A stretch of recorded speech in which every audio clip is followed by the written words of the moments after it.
নমস্কাৰ আপোনালোক সকলোকে আমাৰ চেনেলৰ অন্য এটা ভিডিঅ'লৈ সকলোকে স্বাগতম জনাইছোঁ।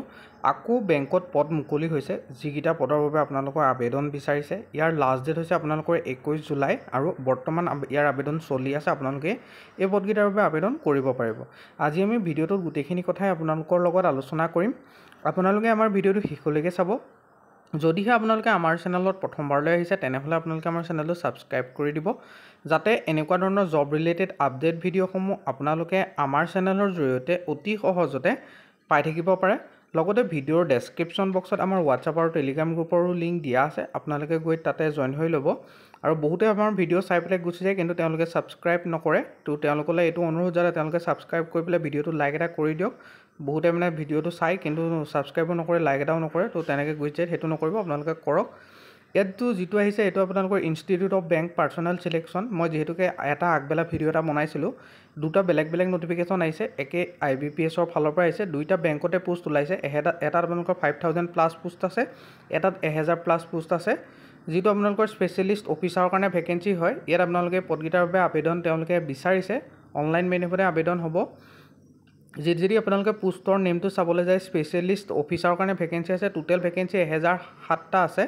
আৰু এপ্লিকেশ্যন মোডটো অনলাইন মাধ্যমত আবেদন কৰিব লাগিব। এপ্লিকেশ্যন ডেটটো 1 জুলাইৰ পৰা আপোনালোকৰ 21 জুলাইলৈকে আপোনালোকৰ আবেদন চলি থাকিব। আৰু চিলেকশ্যন প্ৰচিডিঅ'ৰটো আপোনালোকৰ প্ৰিলিমছ, মেইন আৰু ইণ্টাৰভিউ, এই তিনিটা ষ্টেপৰ জৰিয়তে আপোনালোকৰ ফাইনেল মেৰিট লিষ্ট ওলাব আৰু ইয়াৰ জৰিয়তে আপোনালোকৰ চিলেকশ্যন হ'ব। ইয়াত যদি চাবলৈ যায়, IT অফিচাৰৰ কাৰণে 203টা ভেকেঞ্চি আছে, এগ্ৰিকালচাৰেল ফিল্ড অফিচাৰৰ কাৰণে 310টা আছে। ঠিক তেনেদৰে law officer, HR personnel officer, marketing অফিচাৰৰ কাৰণেও আপোনালোকৰ পদসমূহ আছে। টোটেল আপোনালোকৰ 1007টা টোটেল ভেকেঞ্চি ওলাইছে। এইকেইটা আপোনালোকৰ অফিচিয়াল ৰেংকৰ হয়, যিসকলে নৰ্মেল গ্ৰেজুৱেশ্যনৰ ওপৰত আপোনালোকে স্পেচিয়েল যি কোৰ্চ সেইখিনি কৰিছে, নহ'লে আপোনালোকে BSc ইন এগ্ৰিকালচাৰ কৰিছে, তেওঁলোকে এই পদকেইটাৰ বাবে আবেদন কৰিব পাৰিব।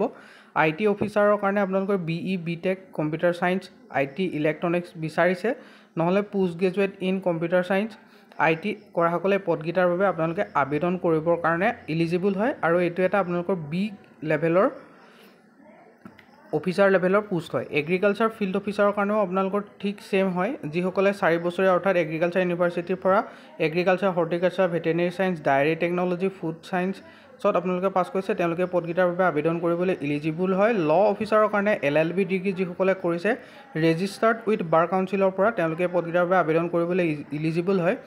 HR এণ্ড পাৰ্চনেল অফিচাৰৰ কাৰণে স্কেল গ্ৰেড গ্ৰেজুৱেট কৰা হ'লে পাৰিব। Post graduate degree in diploma বিচাৰিছে। মাৰ্কেটিং অফিচাৰৰ কাৰণে graduate in 2 years full time MMS and MBA কৰাসকলে এই পদকেইটাৰ বাবে আপোনালোকে আবেদন কৰিব পাৰে। এজ লিমিটটো আপোনালোকৰ 20 বছৰৰ পৰা 30 বছৰৰ ভিতৰত প্ৰত্যেকজন কেণ্ডিডেটে এই পদকেইটাৰ বাবে আবেদন কৰিবলৈ ইলিজিবল হয়। যিসকলে 1995ৰ পৰা 2005 চনৰ ভিতৰত অৰ্থাৎ জন্মগ্ৰহণ কৰিছে, তেওঁলোকে এই পদকেইটাৰ বাবে আবেদন কৰিব পাৰিব, আপোনালোকে আবেদন কৰিব পাৰে। আৰু ইয়াত ST SC সকলে 5 বছৰ এজ ৰিলেক্সেশ্যন, OBC NCL সকলে 3 বছৰ এজ ৰিলেক্সেশ্যন, PWBD কেণ্ডিডেটসকলে আপোনালোকৰ 10 বছৰ এজ ৰিলেক্সেশ্যনৰ সুবিধা তেওঁলোকে প্ৰভাইড কৰিছে। ভিডিঅ'টো কণ্টিনিউ চাই থকাসকলে ভিডিঅ'টো লাইক এটা কৰক আৰু আমাৰ চেনেলটো ছাবস্ক্ৰাইব কৰি থৈ যাবলৈ নাপাহৰিব। ভিডিঅ'ৰ ডেছক্ৰিপশ্যন বক্সত আমাৰ হোৱাটছআপ আৰু টেলিগ্ৰাম গ্ৰুপৰ লিংক দিয়া আছে, আপোনালোকে তাৰে যিকোনো এটাত জইন হৈ লওক। ST SC PWD কেটেগৰীসকলে 175 টকা এপ্লিকেশ্যন ফিজ হিচাপে পে' কৰিব লাগিব। জেনেৰেল, OBC আৰু EWS সকলে 850 টকা আপোনালোকে এপ্লিকেশ্যন ফিজ হিচাপে পে'মেণ্ট কৰিব লাগিব, যিটো আপোনালোকৰ অনলাইন মাধ্যমতে আপোনালোকে কৰিব পাৰিব। প্ৰিলিমছ এক্সাম আপোনালোকৰ যিহেতুকে চিলেকশ্যন প্ৰচিডিঅ'ৰটো কেনেকুৱা হ'ব এইটো যদি চাব যায়, ফাৰ্ষ্ট আপোনালোকৰ প্ৰিলিমিনেৰী এক্সামিনেশ্যন হ'ব, যিটো অবজেক্টিভ টাইপ আহিব। এইটোত আপোনালোকে কোৱালিফাই কৰাৰ পিছত মেইন এক্সাম থাকিব, যিটো প্ৰফেশ্যনেল নলেজৰ ওপৰত বেছ কৰি তেওঁলোকে মেইন এক্সামটো পাতিব। তাত কোৱালিফাই কৰিলে আপোনালোকৰ পাৰ্চনেল ইণ্টাৰভিউ হ'ব।